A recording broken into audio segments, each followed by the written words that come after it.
আসসালামু আলাইকুম, hello everyone, welcome to my new blog. তো আজকে চলে আসলাম হারুন ভাইয়ের বাসায়। হারুন ভাইয়ের বাসা আমাদের বাসার পাশেই হচ্ছে বাসা।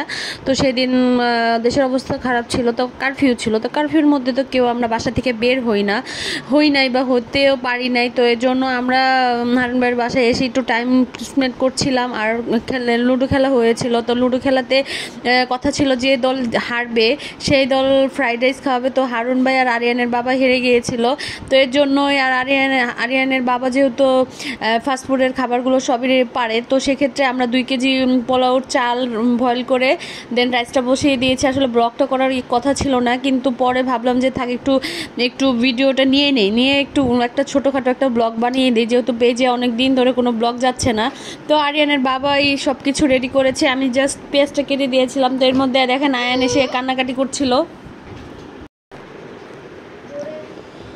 তো ফ্রাইড রাইস অলরেডি বসানো হয়ে গিয়েছে, নাড়াচাড়া হচ্ছে। তো এই তো আরিয়ানের বাবা রান্না করছে, আর ওদিক দিয়ে ওরা সবাই ওয়েট করছিল কখন খাবার হবে। আসলে তখন রাত 12:30টার মতো বেজে গিয়েছিল। তো আসলে সবাই যখন একসাথে থাকি ভালোই লাগে, তাই না? আপনাদের কি মতামত? আর যেহেতু অবস্থা আমাদের দেশের পরিস্থিতি যখন খারাপ ছিল, তখন তো আসলে সময় পারই হচ্ছিল না, ইন্টারনেট বন্ধ ছিল। তারপর হচ্ছে ডিশও ওরকম কোনো খবরই দেখানো যাচ্ছিল না। আসলে এখন একটা মুক্ত বাংলাদেশ এসেছে। রাস্তায় আমি ওদিন বের হয়েছি, তো বের হয়ে দেখলাম যে দেয়ালে দেয়ালে যাদের নিজেদের কথাগুলো আসলে প্রকাশ করছে, এটাই দেখে খুবই ভালো লাগছে। আসলে 15-16 বছরের যে মনের যে অব্যক্ত কথাগুলো সবগুলো যখন প্রকাশ করেছে, তো প্রতিটা দেয়ালেই সেই কথাগুলো সব ভেসে উঠেছে। যাই হোক, তো আর ফ্রাইড রাইসে একটু যদি সস দেওয়া হয় তাতে কিন্তু রাইসটা কিন্তু খুবই ভালো হয়, টেস্ট হয়। তো সসটা দেওয়ার পর কিন্তু আবার নাড়াচাড়া করছে ওদিক দিয়ে সবাই। ওই যে আমাদের ভেজিটেবল কারিটা আগেই হয়ে গিয়েছে, তো আমি আরেকবার একটু ঘুরে আসলাম, দেখলাম যে ওরা কি করে। তো আর হচ্ছে রাইসটা কিন্তু সবসময় নাড়া দিতে হয়, সেটা অবশ্যই আপনারা জানেন। আর যারা রাইস নাড়া না করতে পারেন তারা একটু ইউটিউবে দেখে নেবেন। তো এদিক দিয়ে হচ্ছে চিকেন কারিটা বসিয়ে দিচ্ছে। যেহেতু লকডাউন ছিল, মুরগির দোকানগুলো কিন্তু বন্ধই ছিল। তো ভাবির ফ্রিজে যেটুকু মুরগি ছিল ওটা দিয়ে আমরা চিকেন কারি রান্না করেছি। তো চিকেন কারিটা কিন্তু খুবই টেস্ট হয়েছে।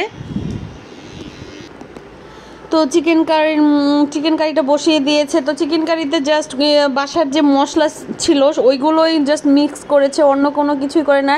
আর এখানে একটু ক্যাপসিকাম দিয়েছে, ক্যাপসিকামটা দিলে কি ফ্লেভারটা একটু ভালো আসে। তো আপনারা অবশ্যই চিকেন কারিটা ট্রাই করবেন। এদিকে সুজন আসছিল, আমার ছোটো দেবর, ও বলতেছিল মুকুল ভাই আর কতক্ষণ সময় লাগবে। আর এদিক দিয়ে সসও দেওয়া হয়ে গিয়েছে। তো চিকেন কারি হতে কিন্তু বেশি সময় লাগেনি, যেহেতু চিকেনটা ছোটো ছোটো করে কাটা হয়েছে, তো তাড়াতাড়ি সেদ্ধ হয়ে যাবে। আর যেহেতু ব্রয়লার মুরগিটা, আর আপনারা অবশ্যই ব্রয়লার মুরগি দিয়ে ট্রাই করবেন চিকেন কারিটা, এটা কিন্তু খুবই টেস্ট। আর যদি আরও একটু ক্যাপসিকাম দেওয়া যেত তো সেক্ষেত্রে আরও বেশি ভালো লাগতো। তো অলরেডি আমাদের খাবার রেডি হয়ে গিয়েছে, এখন সব পরিবেশন হচ্ছে। তো সবাই এখন খাবো আমরা। তার খুবই টেস্ট হয়েছিল, এত মজা হয়েছিল কি বলবো আপনাদের। তো সবাই মাশাআল্লাহ পেট পুরে ভাত খেয়ে রাইসটা খেয়েছে, vegetable curry, fried rice and chicken curry খেয়েছে। তো আজকের ব্লগটা কেমন লাগলো অবশ্যই কমেন্ট করে জানাবেন। ফেসবুকে যে লাইক, কমেন্ট অ্যান্ড শেয়ার করে দিবেন। ইউটিউবে যে একটা সাবস্ক্রাইব করে দিবেন। তো খাওয়া দাওয়া শেষ হলো, আর একটুখানি আড্ডা দিব। আড্ডা বলতে হালকা পাতলা গল্প করে দেন চলে যাব, যেহেতু সবার খাওয়া দাওয়া শেষ। তো বাসা তো খুবই কাছে, এক গলি পরেই বাসা। তো আমাদের ব্লগ কেমন লেগেছে অবশ্যই ফেসবুক পেজে জানাবেন। সবাই ভালো থাকবেন, সুস্থ থাকবেন। আল্লাহ হাফিজ।